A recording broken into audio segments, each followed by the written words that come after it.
نہیں. ایک مثال دیتا ہوں. آپ مر گئے اور آپ نے وراثت میں 3 روٹیاں چھوڑی. ایک مثال سمجھانے کے لیے. کتنی روٹیاں چھوڑی؟ روٹی کی چھوڑو, پراٹھے میں مزہ آتا ہے. 3 پراٹھے چھوڑے. 3 تازہ پراٹھے آپ نے منگوائے تھے ہوٹل سے, اور دیکھ کے خوشی میں آپ مر گئے. کیا کرارے دیسی گھی کے. خوشی سے آپ کا انتقال ہو گیا. آپ کے وارثوں میں ایک بیٹا اور 2 بیٹیاں ہیں. ایک بیٹا اور ایک بیٹی ہے, اور کوئی کچھ چھوڑا ہی نہیں آپ نے. اتفاق فرض کر لو, فرض کرنے میں گورنمنٹ نے کوئی پابندی, لوگ کہیں گے ایسا کیسے ہو سکتا ہے, گھر تو ہوگا. فرض کر لو یار کچھ بھی نہیں تھا, جنگل میں رہ رہے تھے. تو شریعت کیا کہتی ہے؟ 2 پراٹھے بیٹے کو دے دو, 1 پراٹھا بولو نا, کیونکہ وراثت چھوٹی بڑی چیز سب میں جاری ہوتی ہے. آپ یہ کہہ کے وراثت نہیں کہ پراٹھے ان میں کیا وراثت, ہر چیز مما قل منہ او کثر. قرآن کہہ رہے تھوڑی چیز ہو یا زیادہ ہو سب میں وراثت جاری ہوگی. ٹھیک ہے نا. 2 پراٹھے کس کو دے دیے؟ بیٹے کو. 1 پراٹھا بیٹی کو. ہو گئے. لیکن آپ نے کیا کیا؟ 3 پراٹھے آئے, آپ خوشی سے مرے نہیں. آپ نے کہا میں وراثت میری یہی ٹوٹل 3 پراٹھے بنتی ہے, تو میں اپنے بیٹے اور بیٹیوں میں اس کو زندگی میں ہی ڈیوائڈ کر دیتا ہوں. آپ نے بیٹے کو 2 پراٹھے دیے, بیٹی کو 1. بیٹی کو غصہ آئے گا کہ نہیں آئے گا؟ بولو. ابا جتنا پیٹ میرا ہے اتنا ہی اس کا ہے, جتنی بھوک مجھے لگ رہی ہے اتنی ہی. ایسے موقع پہ یہ عمل ظلم کہلائے گا. کبھی زندگی میں دیکھا ماں باپ بیٹے کو زیادہ کھلا رہے ہوں اور بیٹی کو کم؟ ظلم ہے کہ نہیں ہے؟ زندگی میں جو آپ دیں گے نام آپ اس کو وراثت کا دیں, لیکن شریعت اس کو وراثت نہیں کہتی, اس کو گفٹ کہتی ہے. اور گفٹ کے بارے میں شریعت کا اصول یہ ہے کہ عام حالات میں برابری ضروری ہے اولاد میں. حدیث میں آتا ہے اعدلوا بین اولادکم یا فی اولادکم, اپنی اولاد میں کیا کرو؟ بولو, عدل کرو.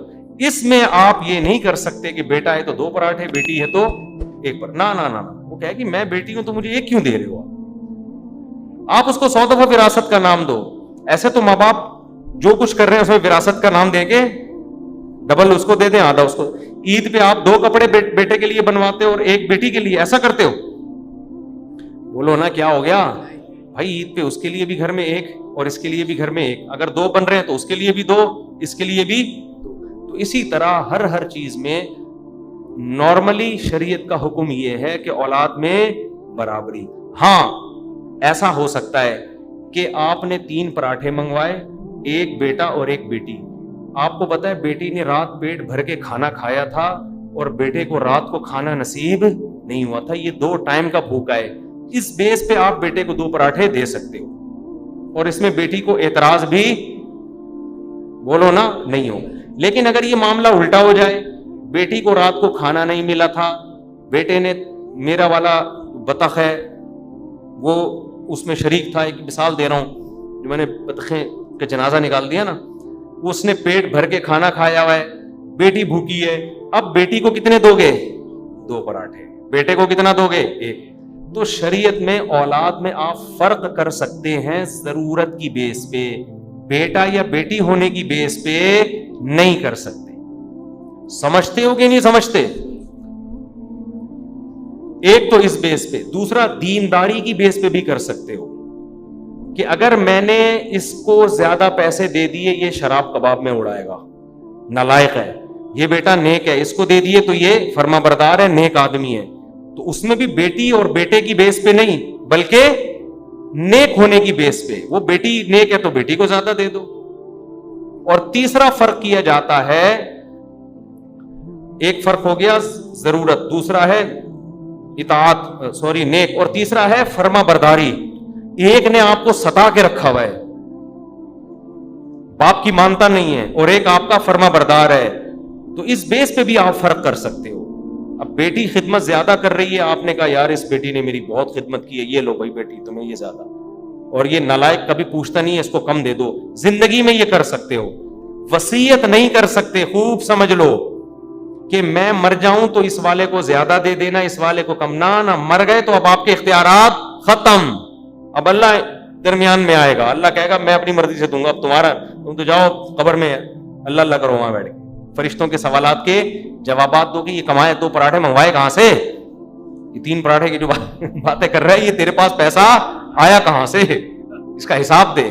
کھا وہ رہے ہوں گے پراٹھے, حساب کون دے رہا ہوگا, آپ دے رہے ہوگے. تو اس بیس پہ آپ فرق کر سکتے ہیں. وصیت نہیں کر سکتے کہ میرے مرنے کے بعد یہ کر دینا, لوگ اکثر مجھ سے آگے پوچھ رہے ہوتے ہیں کہ مفتی صاحب میرے ابا کی چاہت تھی کہ یہ والا مکان مجھے ملے, اسی چاہت میں دنیا سے چلے گئے, سب کو پتا ہے لہذا یہ میرا ہے. میں کہوں چاہت تو دور کی بات, لکھ کے بھی اسٹیمپ پیپر پہ چلے جاتے نا آپ کو ملے گا, تو بھی آپ کو نہیں ملتا. اسی وقت آپ کو دے دیتے اور ہینڈ اوور بھی کر دیتے.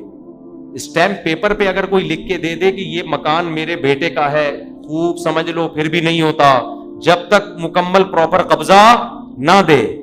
لوگ فلیٹ بنا کے میرے بیٹے کا, بھائی فلیٹ کی چابیاں دیں, وہ بیٹا اس میں جا کے رہے, قبضہ لے. اگر کرائے کا مکان ہے, باپ نے کہا آج سے یہ مکان تیرا ہے, نہ قبضہ بیٹے کا ضروری. اس میں کرائے کے مکان میں قبضہ کیسا ہے, کرایہ بیٹا لینا شروع کر دے, ڈیلنگ کون شروع کر دے, بیٹا. یہ نہیں کہ کرایہ دار کو کک آؤٹ کر کے نکال دیں آپ, سارے یعنی پراپر اختیارات آ جائیں. ڈاکومنٹیشن کافی, بے شک ڈاکومنٹیشن نہ ہو, آپ اپنے نام مکان رکھیں, لیکن مکمل اختیارات اس کو دے دیں گے تو وہ اس کا قبضہ شمار ہوگا. سمجھتے ہو یہ مسائل بار بار بیان کر رہے ہیں, لیکن لوگوں کی کھوپڑی میں یہ مسائل آ نہیں رہے ہیں, لڑتے ہیں پھر بعد میں وراثت پہ بہت اٹھک پٹک ہوتا ہے. میرے ابا کی تو یہ خواہش تھی, میری اماں کی, میں نے کہا وہ خواہش تھی, وہ چلے گئے دنیا سے, ان کے لیے استغفار پڑھو اب نہیں. اور یہ بھی خوب سمجھ لو, جس مرض میں ابا کی موت ہو جائے اس مرض میں بھی ابا کے تصرفات نافذ نہیں ہوتے. مثال کے طور پر ابا بیمار ہو گئے, ہاسپٹل میں ایڈمٹ, شوگر بہت بڑھ گئی یا کوئی اور مسئلہ ہو گیا, اب ایڈمٹ ہے. اب ابا کو اندازہ ہو گیا بھائی بچ بھی سکتا ہوں اور انا للہ بھی ہو سکتا ہے. اب ابا نے کہا, بیان سنا ہوا تھا مفتی صاحب کا کہ یار زندگی میں جو دے دیا تو دے دیا, لہذا فوراً ابا نے کہا یہ والا پلاٹ میرے فلاں بیٹے کو دے دو, اور ابا کا انتقال ہو گیا. شریعت کہتی ہے اب یہ تصرف,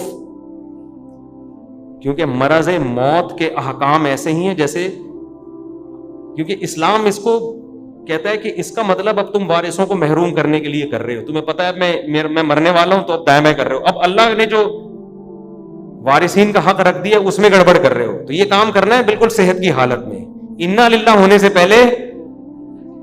کیا ہو گیا بھائی جان؟ دیکھو انگریزوں کے ہاں کوئی اصول نہیں, انگریز کہتا ہے جو مرضی کرنا ہے کرو, اولاد کو دینے دو, نہیں دینے کتے کو دے دو. اسلام کہتا ہے نہیں بھائی, اولاد کو آپ محروم نہیں کر سکتے.